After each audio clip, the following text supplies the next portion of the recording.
On Christmas Eve, my family dumped my 9-year-old niece at an empty bus stop and drove off for a luxury Christmas vacation without her. "You always ruin Christmas," they told her. I didn't hesitate. I did this.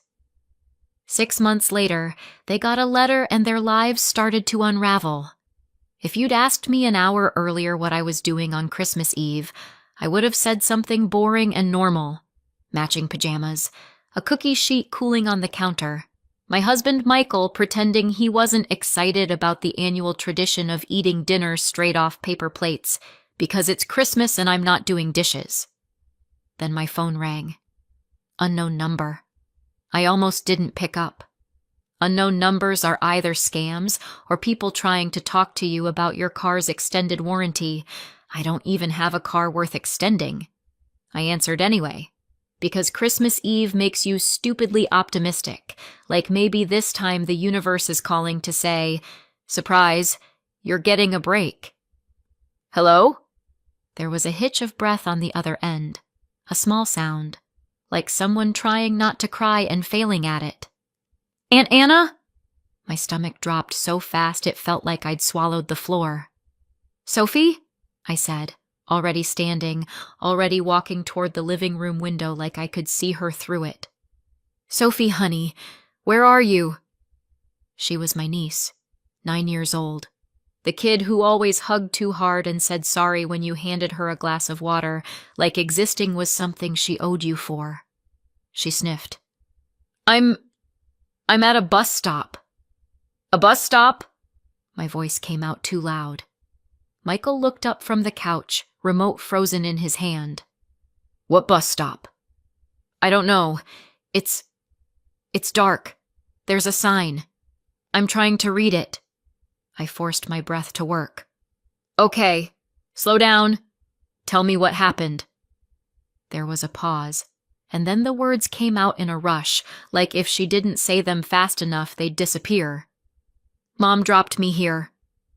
My brain tried to reject that sentence, like a computer refusing a corrupt file.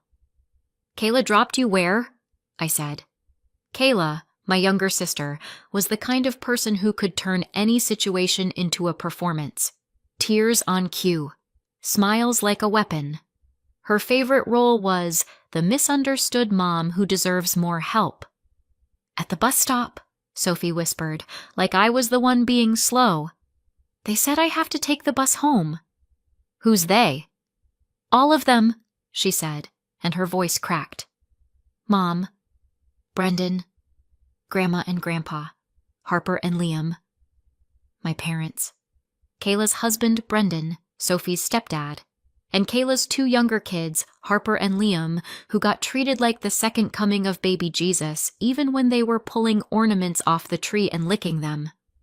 "All of them were in the car," Sophie said.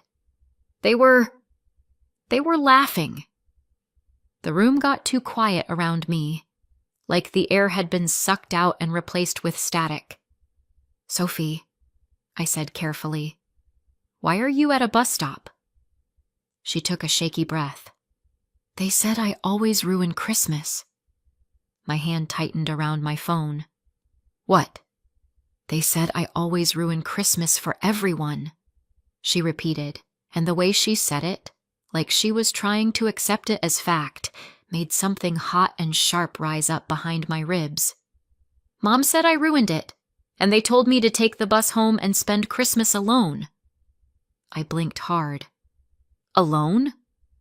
"There's nobody home," she said. "They said I can use my key." I could hear the wind on the line, the hollow emptiness of wherever she was. My mind made pictures it had no business making. Dark road, empty bench, a bus stop light buzzing like something out of a horror movie. "How are you calling me?" I asked, because it didn't make sense. Sophie didn't have a phone. Kayla claimed she didn't believe in kids being glued to screens, which was hilarious since Kayla was surgically attached to hers. "A lady let me use hers," Sophie whispered. I remembered your number." That hit me like a punch. My number. From babysitting days. From all those times I'd tried to be the extra adult in Sophie's life because the one assigned to her by biology kept treating her like an inconvenient receipt. "Okay," I said. "Stay with her. Stay right there.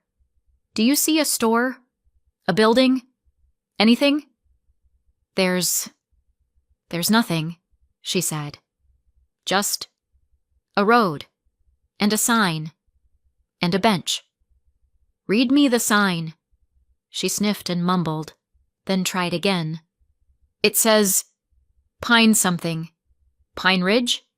And Route 16? I pulled up maps with shaking fingers. My eyes flicked wildly across the screen. Pine Ridge. Route 16.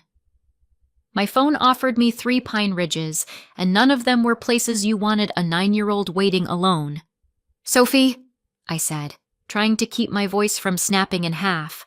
"I'm coming to get you." "No," she blurted. "Please don't call Mom."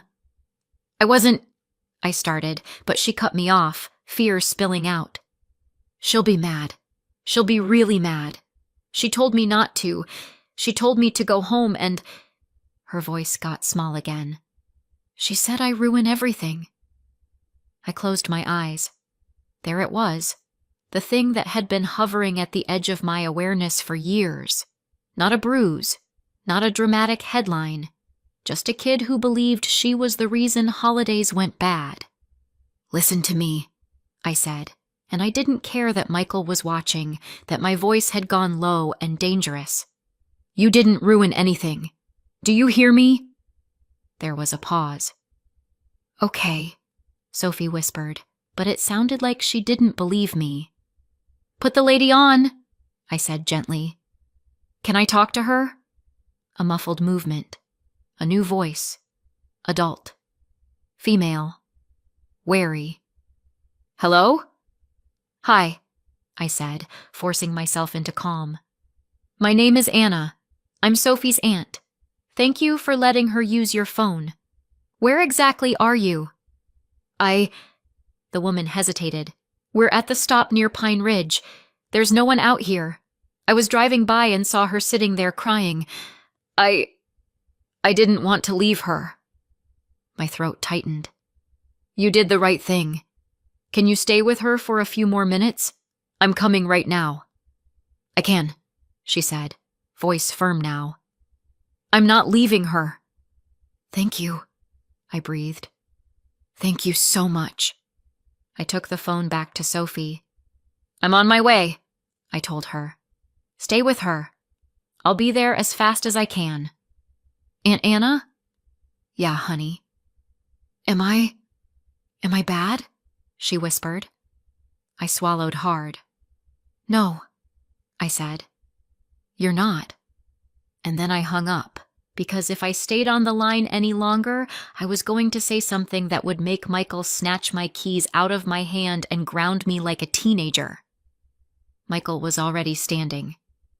"Where is she?" "Bus stop," I said, grabbing my coat. "Middle of nowhere. Kayla left her." Michael's face did something complicated and ugly. He didn't ask if I was sure. He didn't say maybe there's a misunderstanding. He didn't offer a calm, reasonable alternative like, let's wait and see. He just said, "I'm coming." "I'm driving," I snapped automatically. "Fine," he said. "Then I'm navigating. And I'm bringing a blanket." He moved fast. Not frantic, not flailing, just purposeful. Like the moment he understood a child was alone, something in him clicked into place. We were out the door in under 2 minutes. Cookies forgotten. Christmas music still playing in the living room like a cruel joke. In the car, my hands were tight on the steering wheel, knuckles pale. Halfway there, my phone buzzed. Kayla. I stared at it like it was a live grenade. Sophie had begged me not to call her, and I hadn't. But Kayla calling me on Christmas Eve wasn't normal unless she wanted something. I answered on speaker because if I held the phone, my hands might shake. "Anna!" Kayla's voice was bright. too bright. "Merry Christmas Eve! What are you doing?" I tasted blood where I'd bitten the inside of my cheek. "Driving," I said. "How's your trip?" A little laugh. "Oh, wow, it's amazing. The kids are so excited. How's Sophie?" I asked, like I was asking about the weather, like I wasn't seconds away from tearing my own hair out. A pause, just long enough. Kayla sighed theatrically. "Ugh, don't even. She was a nightmare." My stomach twisted. Michael's gaze snapped to me, sharp. "What do you mean?" I said. "She was pouting and whining and acting like everything is about her," Kayla said, as if she was describing a grown adult at a work party. "She ruined the whole vibe." There it was again. Ruined. Like Sophie was a spilled drink you couldn't scrub out. "So," Kayla continued breezily, "we sent her home." I blinked. "You sent her home?" "Yeah," she said, as if I was being dramatic. "She's 9. She has a key. There's food in the fridge. She can manage. It's not like we abandoned her in the woods." My grip on the wheel tightened so hard my fingers hurt. "What bus did she take?" I asked, still playing calm, because Sophie was right. Kayla would be furious if she knew. "Whatever one goes back," Kayla said. "There's a direct bus. It's fine." "And Mom and Dad were okay with that?" I asked. Kayla laughed like I'd told a joke. "Mom said it was about time someone taught her consequences. Dad didn't want to deal with the drama. Brendan's relieved. And honestly, Harper and Liam are having a way better time without her sucking all the attention." I tasted something metallic. Rage. Disbelief. The kind of anger that's so clean it feels cold. "Kayla," I said, voice steady by sheer force, "you sent a 9-year-old home alone on Christmas Eve." "She wasn't home alone," Kayla snapped suddenly, irritation slipping through. "She was on a bus. Don't ruin this for us, Anna. It's Christmas." I stared at the road. "Right," I said quietly. "Merry Christmas." Then I hung up. Michael didn't speak for a full minute. He just stared forward like he was memorizing the shape of my sister's voice so he could hate her properly later. Finally, he said, "She thinks Sophie is already home." "I know," I whispered. We drove faster. When we finally pulled into the empty stretch of road, my headlights swept over a bench, a sign, and a small bundled shape sitting stiffly under a streetlight that flickered like it was trying to die. "Sophie." My chest caved in. I slammed the car into park and got out before the door was fully open. Sophie looked up, and for a second her face was blank, like she didn't trust what she was seeing. Then she stood, shaky, and ran. She hit me like a little cannonball, arms tight around my waist, her whole body trembling. "I knew you'd come," she whispered into my coat, and it broke something in me so cleanly I almost couldn't breathe. "I've got you," I said, voice rough. "I've got you." Behind her, the woman who'd lent the phone stood with her arms crossed, jaw tight like she'd been ready to fight anyone who showed up and didn't have good intentions. "Thank you," I told her, eyes stinging. She nodded once. "Don't thank me. Just don't leave her there again." "I won't," I said, and for the first time that night, I meant it like a vow. In the car, Sophie sat wrapped in the blanket Michael had brought. She stared at her hands like they didn't belong to her. "You're spending Christmas with us," I said, keeping my voice light, like this was the plan all along. "Okay?" Sophie's eyes flicked up. "But Mom said—" "I don't care what she said," I cut in, immediately softening when Sophie flinched. "Sorry, you're with us tonight." The rest of the drive was quiet. Sophie's breathing gradually slowed. Her shoulders unclenched a fraction. When we got home, the house smelled like sugar and cinnamon and the life we were supposed to be having tonight. We got Sophie warm, We got her fed. We got her settled on the couch with a blanket and a mug of cocoa she held with both hands like it was keeping her upright. And then, in the soft quiet of our living room, she said it again. They said I ruined Christmas. I sat beside her and stared at the twinkling lights on our tree. Somewhere else, my sister was sipping something expensive and laughing. And Sophie was sitting on my couch, trembling like she'd been dropped into a world that didn't want her. I watched her eyelids droop. I watched her fight sleep like it was dangerous. I tucked the blanket higher around her shoulders, and I made a decision so sharp it felt like a click. They didn't know it yet, but Christmas Eve wasn't the end of this. It was the beginning.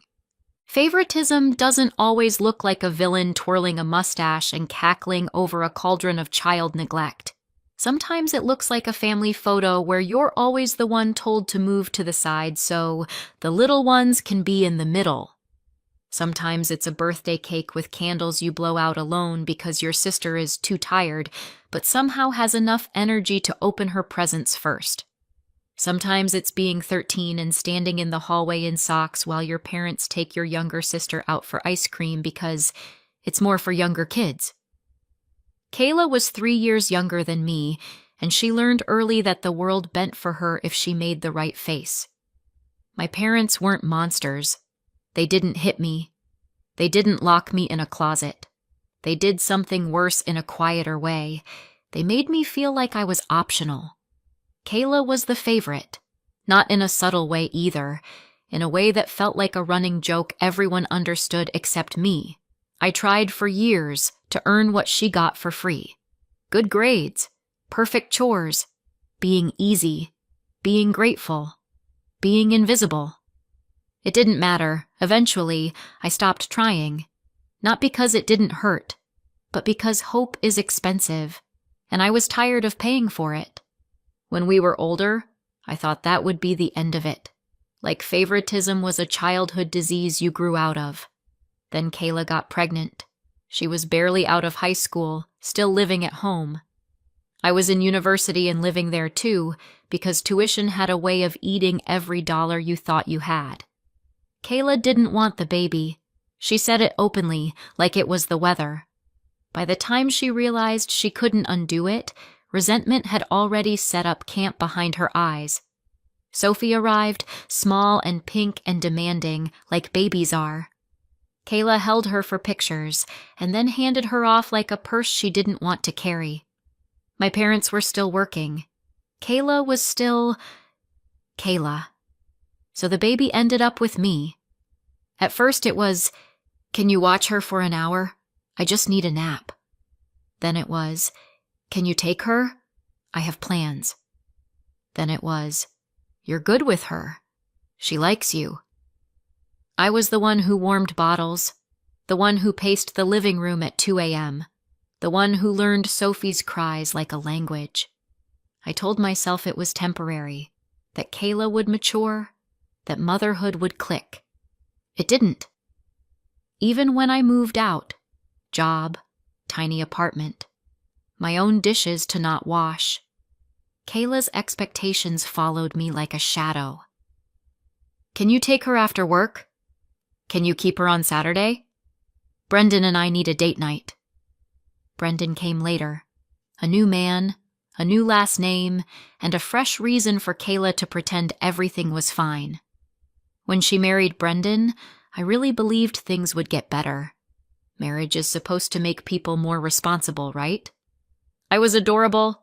Kayla had Harper, then Liam, 2 little blonde hurricanes who could smear peanut butter on a wall and get praised for being so creative.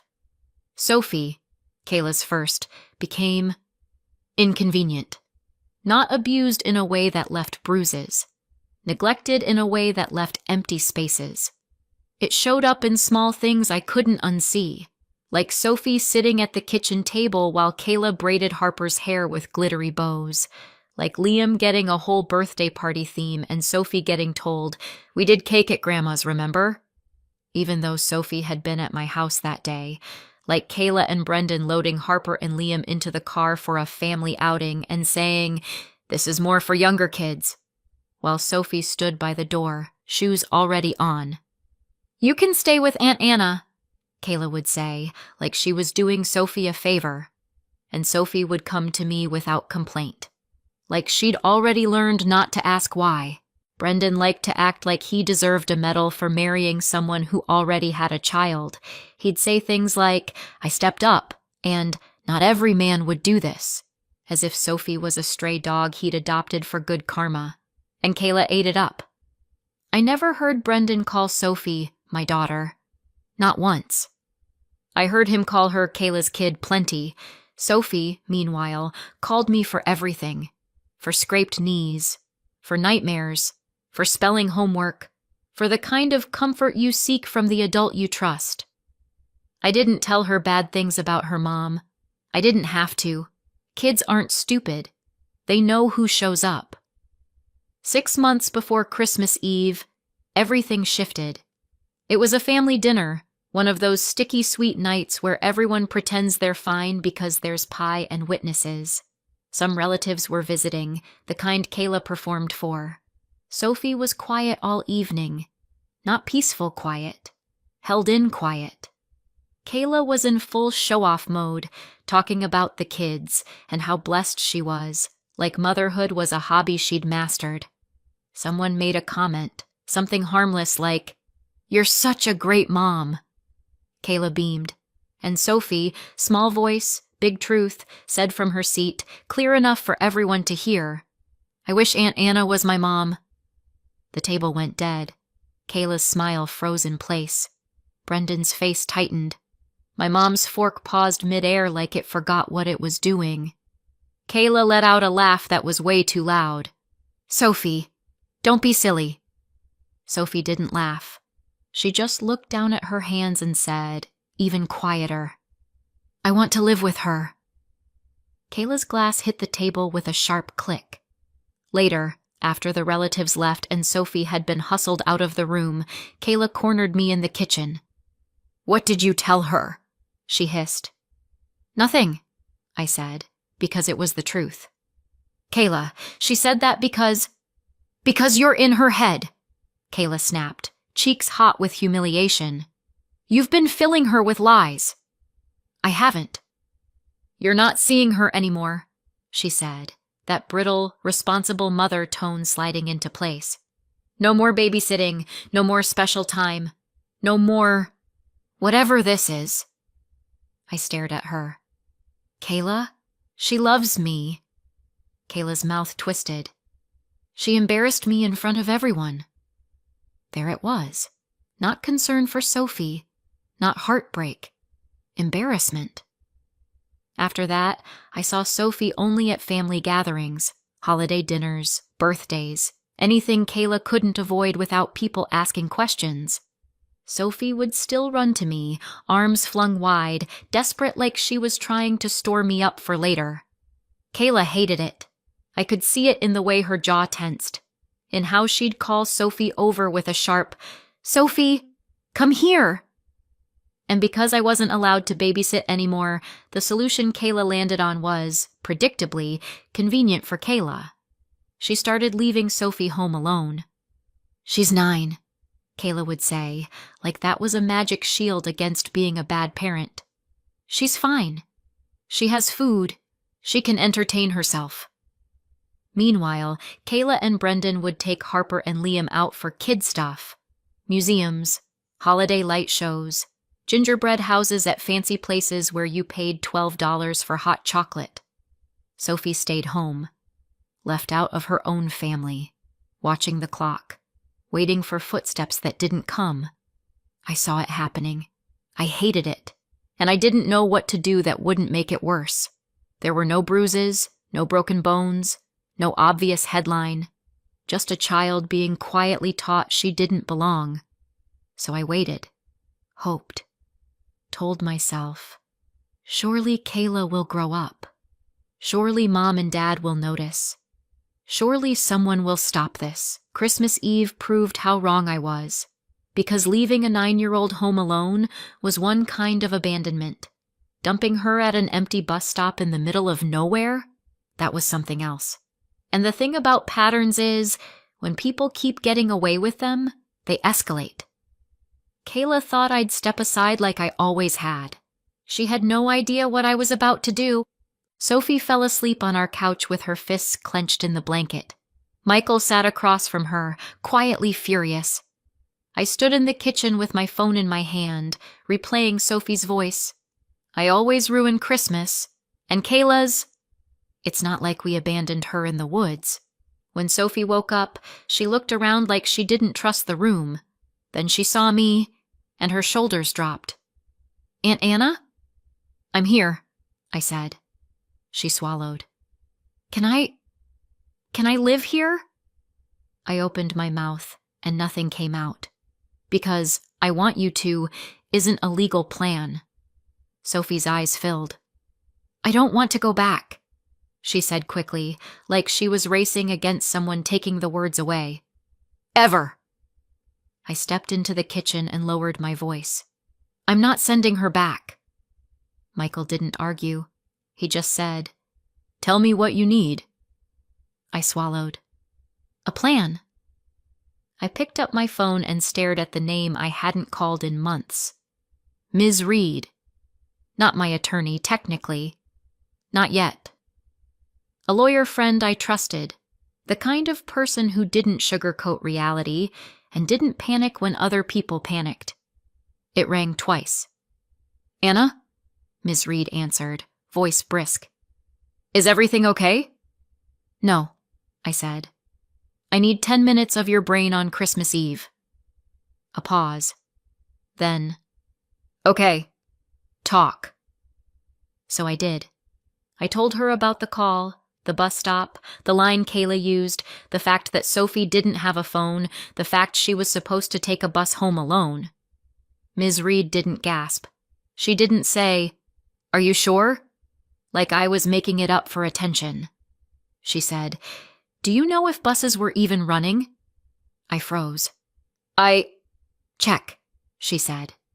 "Right now. Screenshot it." So I did. I pulled up the transit page for the route Sophie had described, the one Kayla had claimed was direct.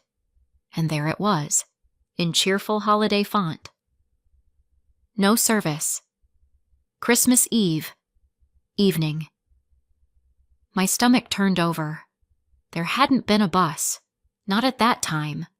Not out there. They hadn't sent her home. They had left her. I heard myself inhale sharply, like the air was suddenly colder. Ms. Reed's voice came through the phone. "Anna?" "No buses," I said, voice flat. "There were no buses." "Okay," Ms. Reed said, and her tone shifted, still calm but steel underneath. "That's important. Now listen. Document everything. And you need to report this.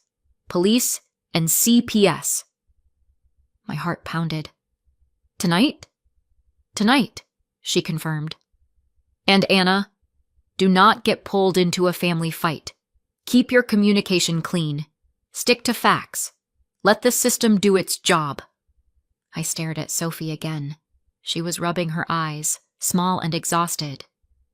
"Okay," I whispered. After that, we moved fast. Not dramatic, not screaming, just decisive. I went to the police station first because it was open, and because my hands needed to do something real. I gave a statement to an officer whose name I didn't catch because I was too busy trying not to explode. I told the truth. All of it. The phone call. The location. The ruined Christmas line. The no bus confirmation. Then I called CPS and made the report, answering questions that made my stomach twist because saying the words out loud made them more real. Yes, the child had been left alone. Yes, the guardians had left town. Yes, the child was safe with me now. Yes, I could keep her safe. I hung up and felt like I'd stepped off a cliff. Sophie slept in our guest room that night. Michael put a nightlight in there without a word. I didn't sleep. I lay in bed staring at the ceiling, replaying every moment I'd ever dismissed as not my place. For the next 4 days, I kept waiting for the call. Not the angry one, not the performative one, the panicked one. The one that starts with, "Where is she?" The one a normal parent makes the second they realize their kid isn't where they left her. It never came. Day 1, nothing. Day 2, nothing. Day 3, still nothing. Sophie was in my house, eating, showering, whispering apologies when she didn't need to, while her own family enjoyed their vacation like they hadn't left a 9-year-old behind. On day 4, my phone rang. Kayla. I let it go to voicemail. Her message came through sharp and rattled, the holiday cheer gone like someone had flipped a switch. Anna, call me. Sophie isn't here. She's not at the house. Do you know where she is? Not, is she okay? Not, did something happen? Just, where is she? Like Sophie was a missing purse. I called Ms. Reed. She told me, do not answer her directly. Let CPS handle this. Not long after, Ms. Levis, the CPS worker assigned, called and confirmed what I already felt in my bones. A case was open. Placement was being discussed. Interviews were coming. And yes, Kayla would be contacted. Not by me. By the consequences she'd tried to dodge. For a couple of days after that, Kayla didn't suddenly turn into a worried mother. She turned into what she always was when she felt cornered. Loud. When she finally learned Sophie was safe with a relative, the switch flipped. It wasn't panic. It was outrage. Accusations. Dramatic language. The kind of anger that's less about Sophie and more about control. Messages started coming in, one at a time, spaced out just enough to feel deliberate. What did you do? You had no right. You're trying to ruin my life. You're turning my daughter against me. I didn't answer. Then there was silence. Not the peaceful kind. The kind where you can almost hear someone recalculating. A few days later, Kayla's tone changed again. Not softer, just colder. A message came through, shorter and sharper. Fine. Keep her. She wanted you anyway. And then another, because she couldn't resist twisting the knife. Don't come crying to me when you can't handle her. She ruins everything. I stared at my phone until the screen dimmed. Ms. Levis scheduled calls and meetings. Kayla missed one. Brendan missed another. My parents didn't respond to a request for an interview until days later. No one sounded like people desperate to get Sophie back. They sounded like people angry their mess had been seen and relieved someone else was carrying it. By the time Ms. Reed said the words temporary placement, something inside me unclenched. Sophie was still here. Legally here. Ms. Reed's voice stayed calm when she said, if you want this to be permanent, we start that process. You'll need to be ready. I looked at Sophie that night, curled on our couch, focused on a cartoon like it was teaching her a language called safe. I'm ready, I whispered. I'd been raising her in all the ways that counted for years. I loved her like she was mine, and I wasn't going to keep living on borrowed time. Kayla still thought this was a tantrum I'd get over. She had no idea what was coming, because 6 months later, they would get a letter, and overnight, the people who couldn't wait to be rid of Sophie would become desperate to take her back. 6 months later, things were almost quiet. Not healed quiet. Not we're a family again quiet. More like the kind of quiet you get when someone stops fighting because they've decided they don't care enough to keep swinging.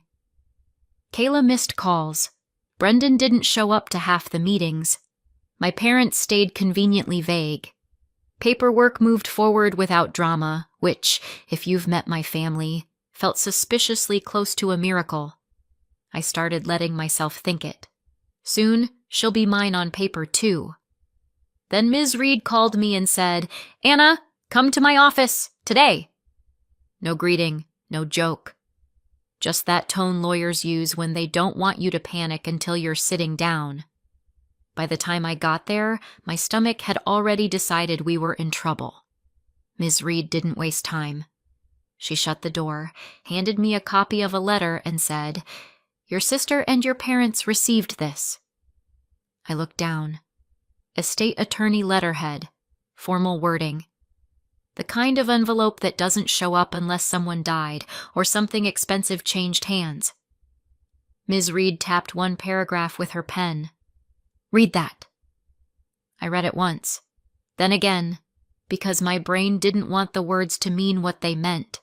A trust, a minor child, Sophie's name, and a number so large it made my mouth go dry. For a second, the normal reaction tried to kick in. That's incredible. That's life-changing. But it didn't feel incredible. It felt like someone had just tossed a lit match into the middle of everything I'd fought to stabilize. Ms. Reed watched my face.